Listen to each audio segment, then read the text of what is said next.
Hi everyone, this is Living for the Weeknight, and in this episode, I will be having my first guest, given this is the first official episode. Today, I'll be speaking with Paul Vine, who's from London, and he works in aviation insurance in Mexico, and he DJs on the side. So, Paul was actually someone I met in Guatemala on a volcano hike, and little did I know back then that he would actually become my first guest on this podcast. So, it's quite nice to see how things can kind of not come full circle. I was looking for a word there but didn't find it, but I think you know what I mean. So, apologies if any parts of the audio here aren't the best. I admit I am still learning, but I'm more than happy to receive any feedback or any tips on what could be done better. It's part of the process, after all, to get things wrong, and I'm happy to get things wrong faster so I can learn faster. But yeah, guys, enjoy this episode.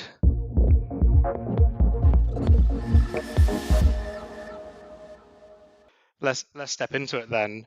So you're actually my first guest on this podcast. I admit I am kind of winging it right now. I've got my set questions, and I feel like I don't need to introduce the podcast in this episode because I've already got a separate introductory recording. But yeah, you're my first guest, mate. And despite me having a separate intro, I'll just sum up the podcast briefly, just for those who haven't listened before. So the podcast is called Living for the Weeknight, and this podcast is about how people who work a 9 to 5 job or have a career balance their outside passions or creative projects or any other projects that they're pursuing alongside that. And that's the premise. And every week there's going to be a different guest, with you, Paul, being my first one. So tell us, Paul, who are you? Who are you, and what do you do? So my name's Paul Vine. I moved to Mexico City about 3.5 months ago, and I am an aviation insurance broker, which is just a very sort of fancy name for I insure aeroplanes, but on the broking side. That sounds. I don't think I've ever heard of anyone doing that before. It's very niche. I think whenever I tell people that, the first reaction I get, people sort of. But do you enjoy it? Do you like it? Is it your passion, or does it pay the bills? Yeah, well, but I almost always get the same reaction, which it takes people a second to let that set in, and then they say they seem to say it's pretty cool. It's certainly a very sort of sexy and romantic version of insurance. We're certainly not car insurance salesmen, but there's like with any sort of career-based job, there's some really great parts to it. Like there's a lot of travel. I get to sometimes fly between meetings in the odd sort of helicopter, which is certainly amazing, but it's an extremely demanding job. Yeah, I can imagine. How did you end up in Mexico? Well, okay, so as you know, I actually lived in South Africa for about 10, 11 years where I was very happy. And then the South African government, unbeknownst to me, for the last few years, whilst I was sort of happy running around Johannesburg on my work visa, they've actually been putting measures in place to kick foreigners out of the country, whether they're either rounding up illegal immigrants or they're waiting for legal immigrants to get to a checkpoint in their process, and then they'll sort of issue them a letter telling them they had to leave. And that's actually what happened to me last February when I went to go and get my permanent residency, or the equivalent of my green card. I was then given a letter telling me that I had to leave, which was quite unexpected. So me and my ex-fiance, we actually travelled. We took a year out in 2019 and travelled Latin America. And it was, as somebody that loves visiting the UK but doesn't want to live there, when I visited Latin America, it was the only other place in the world I'd been where I thought, you know what, if anything did ever go wrong with South Africa, I could live here. I really enjoy it. There's a lot of, for me, the pros and the cons of Mexico are quite similar to South Africa. So yeah, something went wrong with South Africa, and here I am. Here you are, mate. But that's fine. Sometimes these things, I don't want to say everything happens for a reason, but sometimes, these things present opportunities, which allow you to, be in funky places you never thought you'd be in, and experiencing life in a very different way. I thought it'd be actually good if I told the audience how I know you. So Paul and I met in Guatemala. What was it? A year and a bit ago now? May? It would have been last May. Yeah, already last May. I think we the very first time we met was on the Acatenango hike, I think. Yeah, and for those who don't know, the Akatanango hike it's a volcano. It's actually an active volcano in Guatemala where you hike up, camp at base camp overnight, get to see it erupting like, what was it, erupting every like 5 minutes or something. Yeah, every couple of minutes. Yeah, I think we climbed Akatanango and it's fuego that's erupting. But yeah, it's every couple of minutes, isn't it? It's amazing. Yeah, it is. It's truly incredible. Like actually stunning as well. Probably one of the highlights from traveling. Yeah, definitely. And I think what got us talking, or rather, what really got us talking was the music link, which appears to have come quite full circle for this. Yeah, it's actually crazy to think. Who would have known when I met you and we started chatting about music, especially because, I love drum and bass, and you're involved in music as well, which I'll let you explain in a bit before I give it away to the audience and explain it wrongly myself. But it's amazing. We just started chatting about music, and now a year and a bit on, you're my first guest on this podcast that I'm starting. Crazy, isn't it? Yeah, exactly. But so yeah, that's like kind of a good segue into. So you've told us about your job. What do you pursue outside of work? And it can be any number of things, but yeah, just go ahead. Hobbies wise, so I've played football for longer than I care to admit, for over 20 years now. I've started that up again in Mexico, so I'm playing seven-a-side football here every week. Trying to, given that I'm now turning 37 in October, I am trying to be a bit more healthy. You're not, when you get to your sort of mid-30s, I think you don't feel old, but you certainly realise you're not 21 anymore. So trying to obviously be a bit more healthier, which can be tough with the job and the industry I'm in. And obviously when you first move to a new country like Mexico, you want to go out and have as much fun as possible. And then my biggest passion is undoubtedly the music, where aside from being involved in sort of, various little things when it comes to music, my social life typically revolves around music, but I also DJ as a hobby. In South Africa, I took that hobby to a slightly higher level in that I started to play publicly. To be honest with you, I got into it rather easy, and that was certainly based on the friends I had and the people I knew. I think they were happy to have me because I was their friend. To be completely honest, there would have been people that didn't have those friends that had put in a lot more effort and weren't getting to where I was, but I guess that goes to show it's who you know. But once I got into it, I did pretty well, and played some local gigs in South Africa, and also had a residency at a warehouse sort of party that we threw every sort of 6 weeks. So yeah. That's crazy. That's so crazy. I didn't know you had a residency.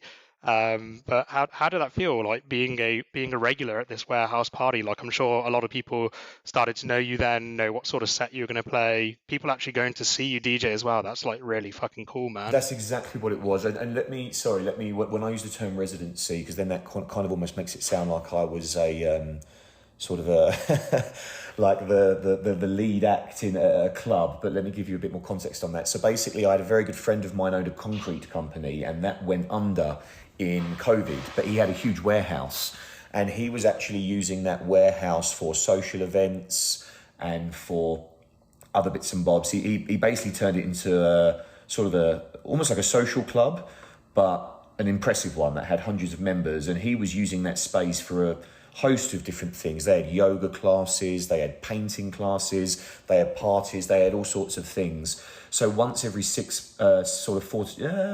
6 weeks or so, he would throw a huge party in there. Now, at first, it was myself and a friend of mine. We were all friends, and as you said, because it was a social club environment, we all became very, you knew everyone and everyone knew you. But at first, for those parties, what the guy that owned the warehouse was doing is he would have me and my friend as support acts, and he would actually pay to have a big name come to the warehouse. So me and the other guy would support in a very sort of friendly environment, and then the main act would come on.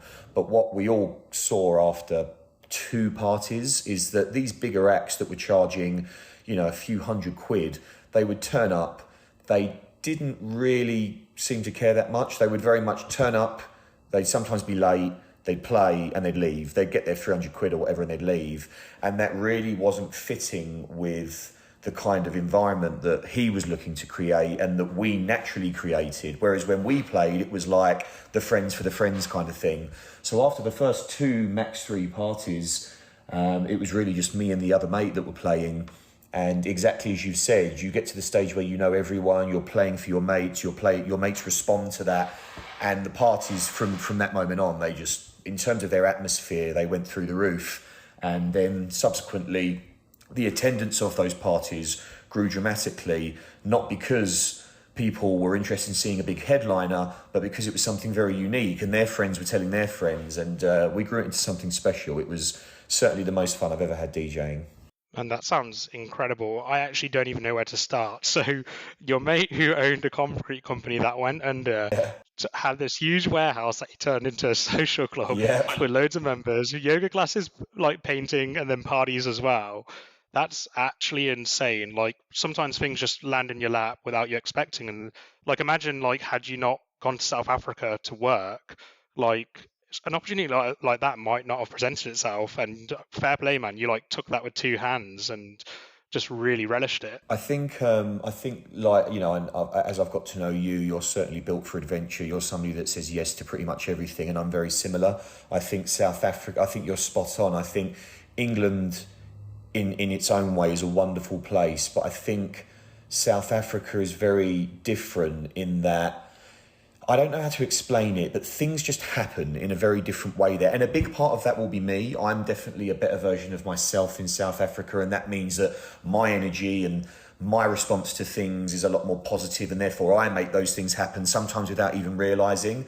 But even if you take me out of that equation, South Africa is just a place where I don't know if it's because it's almost got a bit of a lawless culture, and whilst the people that I'm talking about they're not lawless, but it does, that percolates through as the kind of place where you just do stuff, you just do what you want, you get stuff done in South Africa. It's just how it works.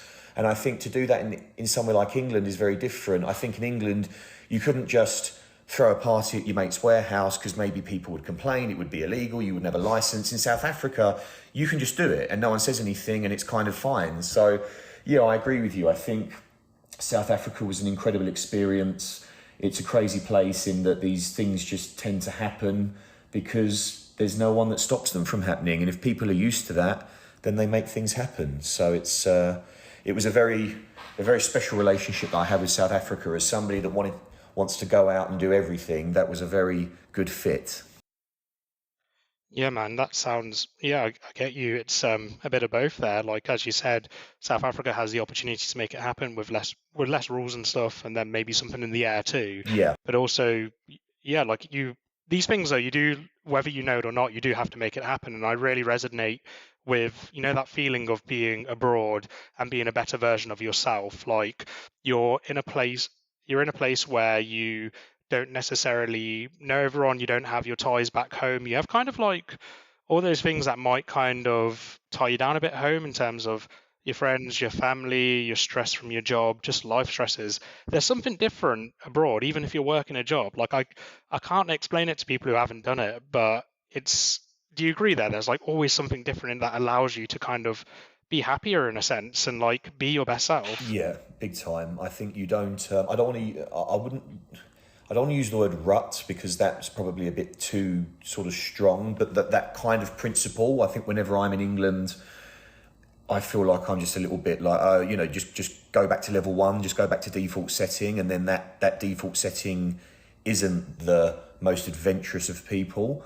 Certainly not compared to what I'm like when I'm abroad, but it's exactly as you've said. When you go somewhere else, if you're on holiday, then you're somewhere else, everything's new, it's fun, it's exciting, you respond to that, you're a more excited version of yourself. If you're traveling, all of that stuff as well, but you also have to put yourself out there a lot more. And again, that makes you that kind of a person, and the right people respond to that. And then if you actually move abroad, like I did in South Africa or Mexico, it's just putting yourself out there. I think South Africa isn't exactly, certainly Johannesburg is not exactly known to be a huge expat hub. But if I think of Mexico, which is a massive, massive expat hub, not only are you putting yourself out there more, because when I first came here last year, I didn't know anyone. I had a friend of a friend that lived here who I'd never met before. And outside of that, I knew no one.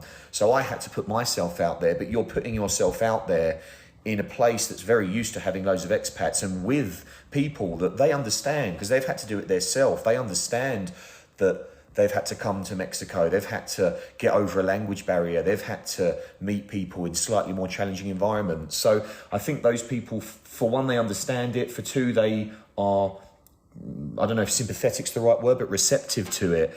And it's exactly as you said, when you're somewhere else, I find I'm just a better version of myself. And I've tried to explain it to my mates at home that don't really travel. And you know, there's nothing wrong with what they do, but I'm talking about people that typically live between their house, their office and their local pub, and that's their life. And if that's what they like, great for them.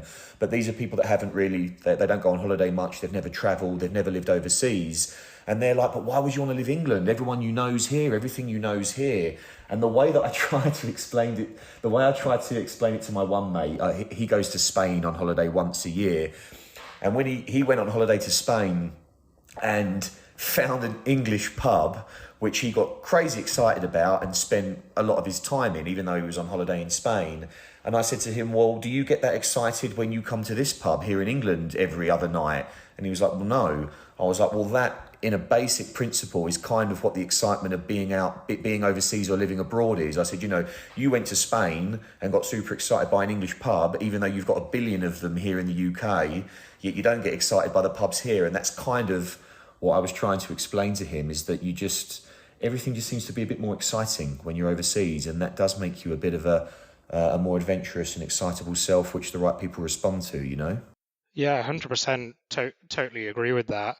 It's I often wonder, like, I'd actually at some point like to have a guest who's you know, from a different country and moved to England, especially London, because we both know London's a weird place in terms of it's not the easiest place to make friends, in my opinion.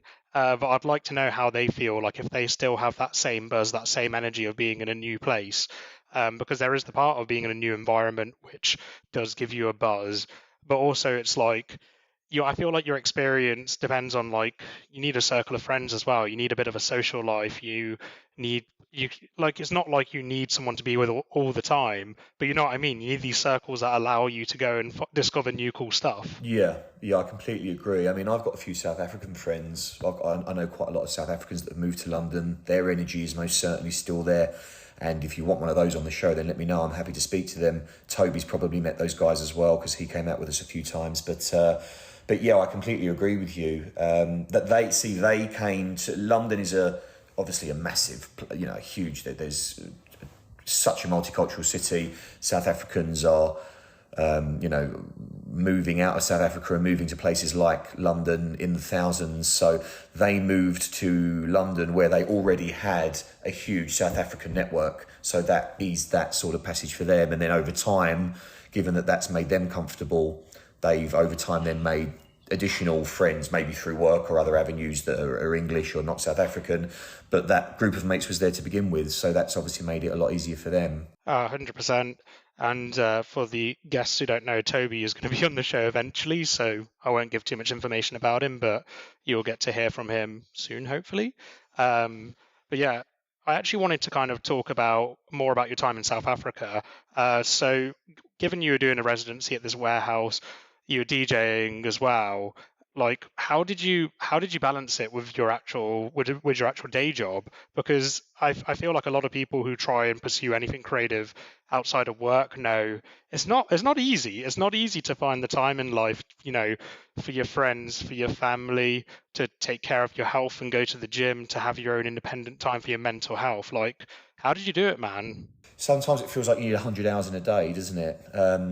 Yeah. So one thing that's like absolutely sort of, you know, completely relevant and critical to this question in terms of my job is how it works. And so we work with annual policies. So if I win a new deal tomorrow, and that incepts on Thursday, the 21st of July, then I will then have to renew that policy for the 21st of July again. So I would start looking at working on that maybe next May. Now, because we work on annual contracts, that means we have very busy times of the year and slightly quieter times in the year. And that is critical, because when I was in South Africa, our very busy times of the year were June, July. There was probably like March, April, and then July, and then November. November was the busiest. November was our huge deadline. December the 1st, but we were working on it in November. So essentially the busy times were March for April renewals, June for July renewals and November for December renewals. And obviously you had random peaks and troughs throughout the year, just for whatever reason. But during those times, especially during the sort of the October, November time for the big December renewals, I didn't have time to do it. I was sometimes working like 16-hour days, and there was no way around that because the work had to be done. I'd be jumping on a plane at 3 a.m, flying down to Cape Town to present to some clients, and then coming back home, getting back at 4, 5 p.m, maybe 6 p.m, and then I'd have to do a full day's work from there till midnight, for example. So one thing that's always been very sort of important in my job is the time of the year. One thing that I've got a lot better at got better at in South Africa was when it was a bit quieter, I would leave the office earlier. I would take my own time. I was quite guilty of finding work that I didn't really need to do in the past when it was quieter, but I did get to the stage where I was so busy during the busy times that I would actually say, no, I'm going to leave the office at 3 o'clock today because I've done all my work, and I know that if I can do that today, it's because I'm not going to be able to do it tomorrow. I think also a huge part of what allowed me to have more spare time in my later years in South Africa is mastering your craft. And I got to the stage where I had sort of mastered my craft in South Africa. So you can just, you're just so efficient in your job with what you're doing. And naturally that means you can do more work in a shorter space of time, which will typically mean that you've got more time to yourself once the work's done. I think a big thing for me as well was integrating my hobby into the house that I lived in. I actually set up a proper music corner. It was my dedicated music corner where I had my records, my speakers, my anything to do with music, signed records that I collected over the years, and I actually set up my decks there. And I think just something as simple as having that out on display the whole time could sometimes be the difference between, I'll just jump on my decks, which takes 30 seconds, or I'll go and get my decks out of, the wardrobe and set them up or something like that. So that's the initial 3 things that have come to my mind. Oh, it's so true as well. It's like, it's always going to be different for different people. Like, I think with your first point, like, good on you, mate. Like, when work's busy, sometimes you have to grind it out. But when you have the time, like, I think it's a skill that people take some time to actually figure out, the skill of being able to say no to more work and to be able to be like, I'm leaving because I've done all my work. And like we all know, like, I think we both know that there is that feeling as well of, I don't want to do this piece of work, and just kind of you got to manage your own time as well. Like, it can't just be all work hard, work hard, work hard. It just does, like, life's not going to be as fulfilling if that's all it is. Yeah. But I do appreciate that there are people in certain jobs who it's not always that easy, especially when you're a junior and trying to make a good impression. But yeah, and I think as well, as you said, like, mastering your craft, like, it does help so much. Like, it's just natural. As you become better at something, you're going to find these pockets of time because you're going to spend less time, I don't know, asking for help or figuring out stuff, because at the end of the day, it's like, how are you going to pursue your passions without time, man? Yeah, absolutely. I think also specifically with the DJing thing, I guess you could say it's specific to any hobby, but also the friends that the people you're surrounded with and the hobbies they like. I mean, if I was the only person in my life that enjoyed electronic music, then the only time I would be DJing is when I set that time myself on my own in my house, kind of thing. But I think obviously if you're surrounded by, and I am always surrounded by people that love that type of music, you see these kind of, these memes or whatever that say it's not just music, it's a lifestyle. Maybe some people see that a bit cheesy, but I do understand. I do understand where those sort of, punchlines come from, because it's almost like it's in your blood. It's the way you live. It's the way you spend your time. And yeah, being surrounded by people that also love that music, as I was in South Africa, that made it a lot easier, because we would always, if we went to they call it a braai, but if we ever went to a barbecue on a Saturday, if you're surrounded by friends that don't like electronic music, you're going to have a braai. You might have some calm music on in the background, but for the most part, you're going to sit and chat, and that's going to be your barbecue. Whereas with other mates that's surrounded by electronic music all the time, yeah, you'll start off like that. You'll eat, you'll drink, you'll chat, you'll catch up. That's great. But then somebody would get the decks out and then we would have a bit of a chat and a dance. So it's also, I think, the people you surround yourself with a hobby like DJing, that also made it a lot easier because there was always a good time to play that music because we absolutely loved it all the time. So that certainly helped as well. 100% agree with you there. Like the whole thing about, it being a lifestyle, it's just so true, isn't it? Like, whether you're going to gigs and like meeting people as well who are into the same music, just as you said, just getting your decks out, having a boogie, having a chat, it really can like boost like just also your love for the music, because I feel like the culture that comes with music can boost your love as well and boost your enthusiasm for it, and also just the opportunities of the people you're going to meet. Like you just never know, you might be at a random house party one day, have a go on the decks, and all of a sudden you're meeting someone who's like, oh, I'm running this night, I want to book you. Yeah, absolutely. Those opportunities are always there, and well, like I say, I mean, look how you and I became. I mean, when you're on your travels, you always greet people and you're always chatting to people. But in terms of actually getting to, I mean, like you and I are mates now. In terms of actually getting to know somebody, that was music. That was music that kept us talking. It was music. I think I didn't shut up about drum and bass at the start, mate. Even more, I remember. I remember when we first met, and obviously I also like drum and bass. And then I remember you. I said, "Okay, so what music do you play?" And I was like, A, B, C, D." And then I was like, progressive. And you were like, "Well, when you say progressive, is it real progressive or like what people say is progressive?" And straight away I was like, "Okay, this guy knows his music, and I really like him," because I was like, "Yeah, it's not real progressive." Yeah, because you don't want someone to be mistaken. Like you're like, oh, I play this, and then they're like, oh, you're playing sets like Avicii and that, and on you're like, nah, that's not my music. Nothing wrong with these DJs and the type of music they play, but I just like it. Sometimes you hear like an intricacy in the conversation when you're like, that person knows music. Yeah, exactly. But yeah, so like you're speaking before about how you make it doable, how it happens, but at the same time, like you of course have those periods where you can't be in music and you can't be DJing because work's busy. But outside of that as well, have you had times where just life's a bit too much, where you find either whether you're busy or just mentally you're just not involved in music so much, and like when you visit these times, how do you deal with it? I've I can honestly say I've been absolutely, and I've probably got my parents to thank for this because they both love their music. So I was listening to music since the age of, I was quite literally humming. My parents told me I was literally humming songs before I was talking. So in the last, let's say 36 years, I've never once had it where I've not been enjoying music in terms of going out, listening to music at home, listening to music in my earphones. I've never once had it in 36 years where I didn't enjoy that.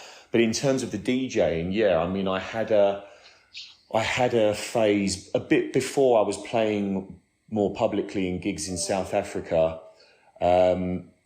I did go through about a 3 to 4 month period where I just wasn't really motivated to DJ at home. I would even think, oh, I'll get on the decks, and I just then would be like, no, I'm not going to do that. Or I'd jump on, and after 2 or 3 songs, I'd be like, no, I'm just not really feeling it. And I honestly don't know where that came from. Maybe it was just time to level up the hobby, because like I say, it was just before I was playing publicly, and then the warehouse thing started, and that's where I just sort of, fell head over heels in love with it all over again. So yeah, I'd say that's the only. I mean, I'm not in like music production or anything, so it's not like I could get like a writer's block in that sense. But yeah, in terms of the hobby, yeah, I think that was the only time where I'd, for some reason, seemed to lose a little bit of not interest, but just natural passion for it, and then that was very quickly reignited when I started playing publicly and had had crowds responding to me and was in a position where I could help to build up a party, and that became an extremely fun project. It is one of those things, like sometimes you just go through these periods, you go through the ebbs and the flows, and it's really hard to like identify what it is that's causing this, because life, when you're like figuring out, for example, when you're stressed or when things are like not going up as much as you want, it's always hard to identify. It could be anything. It could be seasonal depression. It could be just like, as you said, maybe like the music was leveling a bit and you needed something a bit more. It's hard to identify, and I guess that's why one of my favorite things, which someone once told me, was, when you're not like, this is a general life thing, when you're like feeling low energy, not really feeling it, say you might not want to get on the decks, you might not want to go and meet your mates for a drink or go to a certain party. She told me, she's like, it doesn't, I think it's because it doesn't translate to English, it doesn't make the most amount of sense, but it'll make sense when I say it. She was like, you bring your flag, and when you go there and get there, just see what your flag's saying. Is it green or is it red? Like, you might get there and figure out, you might get there, you might get on the decks and be like, oh, I'm really enjoying this. But she's like, you've always got the power to say, do you know what? If it's not today, it's not today. Like, the most important thing is that you went and tried. And I think it's so important. Like, what do you think about that? Yeah, I couldn't agree more. I think, we'll put it this way. If you go and do it, it's going to go one of two ways, which is, let's say positive, or, like in that positive direction, or you might reaffirm what you thought you already knew, which was that it's just not the day that you can really be bothered to do it. But if so if you turn up, it's going to go one of two ways. If you don't turn up, it's most certainly only going the one way, because you've limited yourself to that. Exactly. Like, I feel a few months ago, like, how much I love drum and bass, but I thought there was a period, like in the last few months, like maybe last 6 months, where I thought I was falling a bit out of love with it. Like, I thought, am I getting old? Am I just reminiscing about the old days too much? Am I complaining about stuff a lot? But then, like, someone in my last job was like to me, oh, the DJ Clips, also known as Red Light, when he plays his bassline stuff, he's playing out of a van under a bridge in Shoreditch in London. You should come, man. So I did. I came, and it actually really surprised me, because I thought I was falling out of love with the music. Just went to an event, saw the energy, saw the atmosphere, saw the people there, and it just fucking brought me up and just like made me think, no, I'm not falling out of love with the music. Sometimes you just need to be in these scenarios that boost you up again. Yeah, absolutely. I completely agree. Yeah. And so like so of course, like you said, you've been lucky where you haven't fallen out of love too much with the music. Like, you have had those periods of not really feeling it, but you've had those periods of going up. When things are going well, like, I know you do this, like, you do this purely for enjoyment, right? Yeah, correct. But like, do you ever feel like you want to go somewhere a bit further with it, or you want that, like, for example, you went from, just you were playing on your decks, you knew how to DJ, to all of a sudden you had that warehouse gig. Like, do you ever sometimes feel like you want something like that again, or a step up, or a step in a different direction? I think definitely, and I think this also, spans to a much wider point, similar point. I left South Africa under very unexpected circumstances, so I'm almost, whilst I'm completely aware that I'm in a different part of the world, my life in South Africa was extremely complete. It was this incredibly well-oiled machine. People say there's no such thing as perfect, but that was as close to perfect as perfect could be. So I'm really just trying to, whilst I must make a conscious effort not to compare everything all the time, because it is a different part of the world, but I am trying to get back to a similar place in a different part of the world now, and hopefully Mexico and Latin America, if I put in all the work, hopefully Mexico and Latin America can give that to me. And on that same note, I 100% want to get to a similar level here in Mexico as to where I was in South Africa, that being a few small sort of gigs, nothing too big, and then maybe my own night or my own thing, which I can really, has a personal touch and that you're more emotionally invested in. Whether I want to take another step up after that, I mean, I don't know. I don't know that now. I think there's a lot more opportunity in Mexico. Well, there's a lot more opportunity in Mexico than there was in South Africa in terms of the nightlife here, and the clubbing scene is just so much bigger. And it's growing. It's growing so fast, it is. So there's huge opportunities there, but that's something that I'll feel and figure out and discover along the way. But as it stands today, I most certainly would like, and I would certainly like replacement value essentially. And I've already put steps in place. I've already become quite good friends with a couple of pretty, decent sized DJs. One guy's got a huge setup in his house and has invited me over for a bit of a session. He's also, they know a lot of people that are always looking for DJs. So yeah, I sort of, the first month or two was really about settling down and just getting the work thing off the ground. But now that I'm a bit more settled on my 4th month in, I have been looking at that stuff and putting things in place to start getting it off the ground. Yeah, and it's hard because it's a day by day thing. Like you can't just take, step into Mexico, it's your first week and be like, all right, I want a similar life to my old lifestyle in South Africa to be right now. It does take time, and all you can do is day by day. Because if you think too much about the future, it can get a bit nerve wracking, can't it? And it can kind of dampen your mental health a bit if you're always kind of looking to the future. Yeah, I think if you're only ever living in the future, then yeah, that's certainly going to cause you a bit of anxiety. So yeah, I agree with you. I think Like it's good to have targets, of course. exactly that's what I was going to say. I think it's about finding a healthy balance between being happy with where you are, but knowing that you want something else that will come in the future. Putting things in place today to make sure you get what you want in the future or achieve what you want in the future, but you must also always be, you know, grateful for the good things you've got now. Otherwise, you'll only ever be living in the future, and then nothing will ever be enough. Yeah, it's so true. It's so true.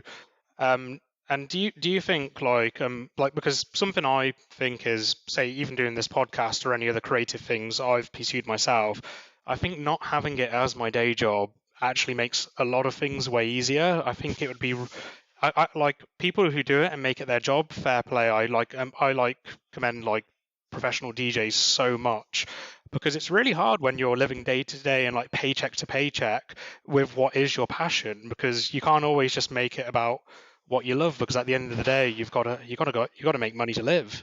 Yeah, yeah, I completely agree with you. I was thinking that earlier when you asked me a couple of questions about sort of, ever potentially sort of falling out of love with it or having writer's block. And I think, as you said earlier, I'm doing this for pure enjoyment. If it does go somewhere else, fantastic. But I just can't imagine that I would ever take it to an extremely high level. I think, yeah, I just don't see that happening because I am settled in a career where I'm quite happy with the money I earn and the subsequent life I can lead in that respect. So I think I completely agree with you. I think given that for me, it's just for the enjoyment. For me, if I don't get a gig, I don't really mind. I'll get a few gigs and that'll make me very happy. Whereas if that's my career, if that's my job, then it becomes a completely different animal that you need to grow, you need to succeed if you're at a certain level that you're not happy with. So I think it just being a hobby makes it way, way easier. Whereas the guys, like you say, that are actually having to build it as a career so that they're not living paycheck to paycheck, that must be extremely challenging at times, because the thing that you love more than anything, if it's your passion, the thing that you love might not be developing as quickly as you want it to. And then does that then mean it becomes something else? Are you able to separate the two? I don't know. I've never been in that position, but it would be interesting and, I don't know, a bit worrying in a way to think that the thing that I love more than pretty much anything could also be the thing that I feel is holding me back or is not, I'm not doing well enough at. Then I'm sure there's some people that have fallen out of love with it on that basis. Yeah, 100%. Like one of the podcasts which actually gave me inspiration for this podcast is called Must Make, by a guy called Jack Workforce, who he's in drum and bass. He used to be part of a duo called Spectrasol, and his in his podcast he was interviewing someone, and they were saying, like the life of a DJ can be so difficult, where you got to get booked at the end of the day. If you want to make money, you got to get booked on nights. How do you get booked? You got to produce tunes which are going to get played on the dance floor, or sometimes in your set you might have to, especially when you're starting off, there's kind of an expectation to play certain tracks which bring in people, and it's just I find that very difficult. Like, if having that compromise of not being able to play a set how you want and how you love just because you need to get booked, it's a very difficult thing. Yeah, it's a very good point. I mean, I've never even really thought of that, to be honest with you, because I've never needed to. But that's a great point, because exactly as you said. I mean, if I went to let's say, like the warehouse residency that I had, or one of the gigs that I had in South Africa, and they said, no, you can play, but you've got to play this, I'd be like, no, I'm not. But then I'd rather not do the gig. I mean, I'm not gonna play music I don't want to play. But but I've got the luxury of saying that because it's a hobby. Like you said there, if that's guys that have to do that in order to maybe get more people on the dance floor and get bigger on that night, and subsequently that's a stepping stone to something bigger, and just general career development, and that's yeah, that's a bit of a predicament that I've never actually been aware of or had to think of. But that's a very interesting point. Basically having to do things you don't want to do in order to progress. Yeah, and it's I guess that's where it's that's what makes it a career for these people. I think like as in our careers, which are very different to being a professional musician, we've got to do sometimes things we don't want to do for progression, don't we? Yeah, absolutely. That kind of sounded weird. I didn't mean that in terms of anything weird to get promoted. I'll probably cut that out. Yeah, yes. But I guess like from my point of view, you seem very grounded with what you want from music. It's your passion. You love it, but you're not expecting to go and headline Tomorrowland tomorrow or something like that. And it helps. And like just out of interest, like when you're doing these warehouse parties, like how much, like what was the number of crowd in attendance? Well, the very first one we did, I mean, and that was really before me or my other mate that was a DJ. That was really before we'd had any influence over it. We just offered to play for free because we were friends and we thought it would be fun. So the very first party had probably about 25 to 30 people. But by the end of it, when we'd really sort of got our feet under the table and were a lot more involved from an influential perspective, I'd say the biggest one we had was probably about 120 people. Wow, that's actually mad. That is not a small number, mate. Mate, call it 100. Call it 100, and it was hands down the most fun I've ever had DJing. It was a Halloween party, and they wanted us to dress up. And sometimes with these fancy dress parties, I mean, the UK is great for that. The UK loves a fancy dress. They do. Good Halloween party, mate. A good Halloween party. South Africa, it's not so popular. But like, sometimes they, you know what it's like when you go to a fancy dress party and half the people have bothered and the other half haven't, and you kind of think, I wish everyone had just bothered. Well, when this Halloween party, I would always turn up to these warehouse parties a bit earlier for obvious reasons, just because now I was involved in the sort of the setup and I had to set up my decks and whatnot. And I got to this one party at about 4:30 and there were about 4 people there. So I was like, okay, this is a lot lower than I was expecting. 4:30 in the morning? No. No, 4:30 in the afternoon. I mean, it was early for the start time, but there was always usually more people than 4 there at that time anyway. And that went on to be the most fun I've ever had DJing. I don't know what happened in that hour. It was crazy, but by about 5:30, 5:45, there was about 70 to 80 people there, and every single person had they really put an effort to the fancy dress. And the great thing about fancy dress is I think it just makes people more excited. You can almost pretend to be somebody else, which makes people come out of their shell a bit more. And I think because it makes people excitable, and you've also put a lot of effort into a party before you even got there. I've always found fancy dress events to be really exciting, and people are having a lot more fun. And everyone put an effort into that fancy dress party. And yeah, I mean, that's the most fun I've ever had DJing. Like I say, that was the one where we probably got up to about 100 or so people, and it was that was actually during the lockdown.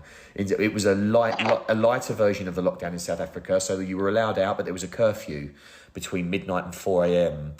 And that party was still pumping at 11:45. So we went through the curfew, and about half the people left at 11:45 and the other half stayed, and we went right the way through until 4:00, and then people started leaving at about 4:30. I love that. I guess we'll say you allegedly did that in case this podcast gets more than one viewer in the future. Yeah, allegedly we went till 4:30. I can imagine we both know lockdown was a very tough time, and a lot of people lost the ability to go out to rave, to dance. I can only imagine the elation on people's faces being able to do that. Yeah, it was very timely, because in South Africa the first lockdown came in about a month after the UK, so that would have been April, and it was a very hard lockdown until around about July, where the things started to relax a little bit.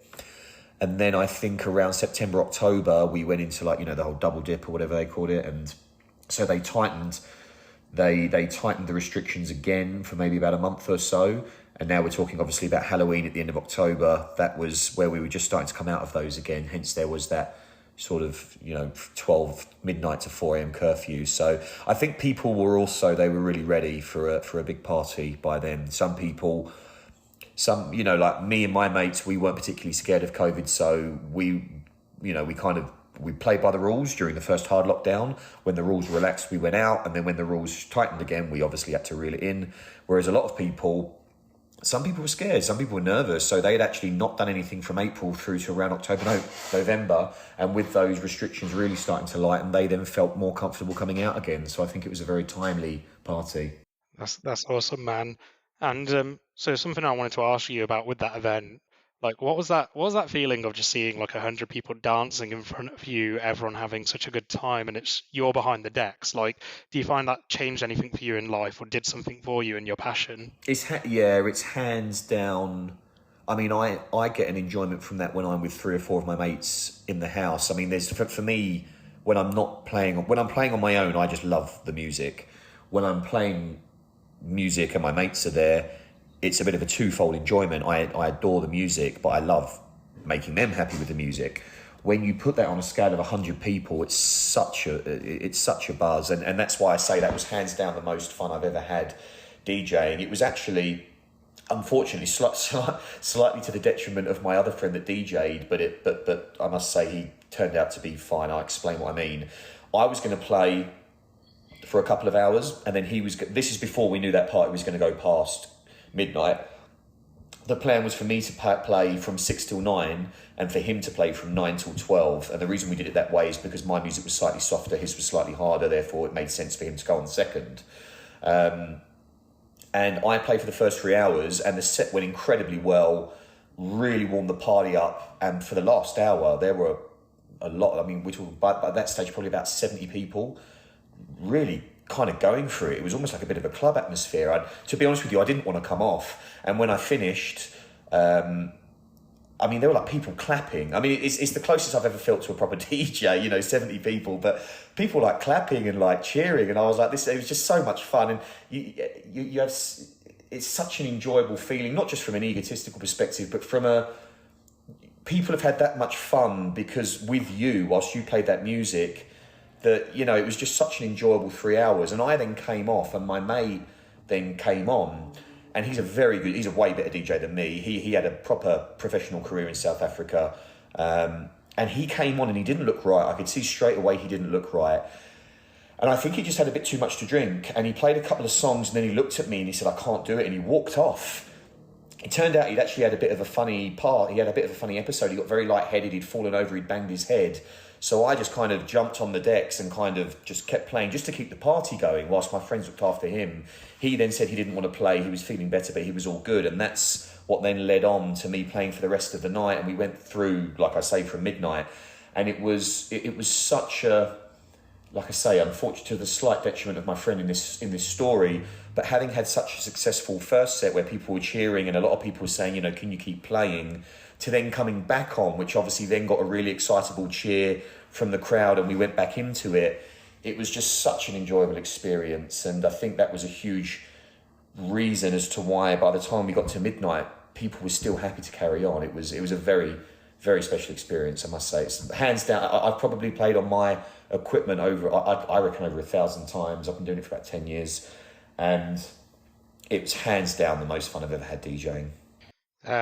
It, like, that kind of experience as well, like it just made me think back to Treehouse Party, which we both went to, where that night good old Toby was there as well.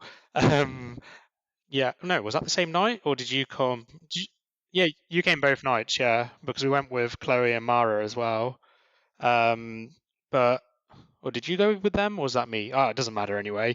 The time we went was me, you. I actually left the girls in I think Granada and came to you in. Yeah, that was it. You made it in time. I got down so I could say goodbye to, and I wanted to do the Treehouse Party and see you guys because I was going home a couple of days later, so I said goodbye to the Flemish waffles, as I called them, the Belgian waffles, on the Friday. I think on the Saturday morning got down to you guys because it's only about a 2-hour bus from Lyon to Granada. We went, me, you, Toby, you introduced me to your mates, and then I think the week after that, a week or two after that, you were there with Mara and Chloe. Yeah, that was it. But it made me think back to Treehouse because not only was that a really good night, but also like, given you're in Mexico now, you're not far from Nicaragua. Would you like ever reach out to them and say, can I have a go on the decks for one of your Friday nights? I think I said it to you on the night. I said, if I was staying here, I would be all over that because I mean that treehouse party, that would actually be a perfect comparison to the atmosphere that we had at the warehouse party in terms of if you think how many people was there, everyone chatting to everyone, and towards the end of the night it did go off, and that would be exactly what the warehouse party was like. So for me, that would be very familiar. I guess you could say, because I've not been playing publicly for a year and a half, it would be a nice, a comfortable way in. So, I mean, the short answer is absolutely. Whether I would go out of my way to go down there for that, I don't think so, because I mean, there's so many opportunities here in Mexico as well. I could just do it here. But were I to go to Nicaragua for, say, another 2-week holiday, where there was maybe an opportunity to go to 2 of those parties, then most certainly the first one I went to, I would chat to the guys in an attempt to play at the second one. To go out of my way just for that, I don't think so, because it would probably just be a bit unnecessary when I could just do that here. But in terms of what that party is, what I think I could bring to it, like I say, really familiar, comfortable and fun. Those intimate parties are fun. It's also really nice playing if you're at a party with 50 to 100 people and half or most of those people. That makes it so much more personal. I think it makes it a bit more special. It is, and like just for the audience, so the Treehouse Party is a party that happens every Friday night in Nicaragua. It's kind of like in this hostel that's a bit like an oversized treehouse, and you have different DJs jumping on, some from Nicaragua, some who are backpackers. And the thing that makes it special is when you're traveling from like Mexico to Guatemala to Nicaragua, you're constantly bumping into the same people who are also backpacking. And this event is just somewhere where all these people you've met, all these friends you've made, are there for a little buggy and just to listen to their other mates who can actually DJing too. And it's actually a very special thing in what it is. Yeah, you're right. It is, and like you said, it's very much a focal point where people congregate. People will come from another country a few days early. I did it. I left, I was in another country, but I left the people that I was travelling with a few days early to get down to see you and to go to that party as my leaving do. So it's got a huge pulling power. And what you'll often find is, as you've said there, you're always bumping into the same people over and over again, because whilst you might be in different hostels and not actually hanging about together, you're all kind of doing the same thing and heading in a similar direction. And in a place like Central America, which is very small, you're going to cross paths lots of times. What I found, because last year was my second time in Nicaragua and at the party, my first being in 2019 when I took out that travel year, which subsequently led on to me deciding to move here when I had to leave South Africa. But it was my second time there last year, and on both occasions it's very much somewhere where you bump into loads of people that you've seen before, and that also makes it really fun, because just the basic concept of being more excited by seeing somebody you know than walking past a stranger that you're not going to speak with, having that sort of mini experience of excitement, you know what it's like when you see somebody that you really liked and you haven't seen for a while. That's a really nice experience. Having that 3, 4, 5 times in one night and combining that into that party environment, it really is. It's a very special concept they've got going there, and it's a fantastic party. It really is. It's incredible. And like even some of the people I went to the party there with, like yourself included, Toby, Emma, like Matt, Will, people like that, I'm still friends with to this day. And like we'll see in London when I'm back there. It's just crazy how the world works out like that. But I think I basically gave a free plug for the Treehouse party there. They're not paying me, I promise you. They haven't like told me we know your podcast is going to be amazing and reach worldwide audiences. Can you plug our hostel party? Nah, it is an awesome party. But yeah, I think that might have been a good place to wrap up actually. We've got the hour in. We've got the hour in. And yeah, Paul, now thanks, man, for coming on. Thanks for being my first guest as well. Like, as you know, this is a project I've been trying to make happen for so long now. And to actually get a first episode recorded just feels pretty incredible. Even though I admit I felt a bit nervous at the start, but you're very easy to talk to, and you did help me with this podcast so much. So thanks, man. No, thanks for having me. It's honestly, it's when you said you want to be my first guest, and you didn't just say guest, you were very specific when you said first guest, so that meant a lot. So thanks for having me. Nah, all good, man. And if you have like a SoundCloud, Mixcloud, or whatever you want to plug anything? I've got a Mixcloud, but it's just, to be honest with you, I don't promote it. It's really just because I can actually upload my sets and then have access to my sets on my phone and send them to mates. So I won't plug anything for now. I think we'll just let the Treehouse party in Nicaragua have that solo accolade for this one. For sure. But yeah, it was good talking to you, Paul. Thanks for doing this. And thanks for being on, Paul. Much appreciated. Yeah, thanks very much for having me.